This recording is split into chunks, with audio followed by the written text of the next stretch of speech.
നാലാമത്തെ പിഴവ് മോശം ലൊക്കേഷൻ. ലൊക്കേഷൻ എന്നാൽ എല്ലാവർക്കും കാണാൻ പറ്റുന്ന ഒരിടം എന്നത് മാത്രമല്ല അർത്ഥമാക്കുന്നത്. അത് ഡിമാൻഡ് പാറ്റേണുകളെക്കുറിച്ച് കൂടി വിലയിരുത്തി ഉണ്ടാവേണ്ടതാണ്. ഏറ്റവും ഫലപ്രദമായ റെസ്റ്റോറൻറ്റ് ലൊക്കേഷനുകൾ രണ്ട് ഡിമാൻഡ് സ്രോതസ്സുകളായ കോർപ്പറേറ്റ്, റെസിഡൻഷ്യൽ എന്നിവ സംയോജിപ്പിക്കുന്നവയാണ്.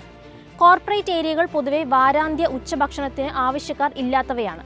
എന്നാൽ റെസിഡൻഷ്യൽ ഏരിയകൾ വൈകുന്നേരങ്ങളിലും വാരാന്ത്യങ്ങളിലും ഉപഭോക്താക്കളെ കൊണ്ടുവരുന്നുണ്ട്. നിങ്ങളുടെ ലൊക്കേഷൻ ഈ രണ്ട് വിഭാഗങ്ങളെയും പിന്തുണയ്ക്കാൻ കഴിയുന്നില്ലെങ്കിൽ നിങ്ങളുടെ വരുമാനം സ്ഥിരതയുള്ളതായിരിക്കില്ല. ഉച്ചഭക്ഷണം വളരെ പ്രധാനമാണ്, പക്ഷേ അത് കൊടുക്കുക എന്നത് അത്യാവശ്യം നല്ല ബുദ്ധിമുട്ടുമാണ്.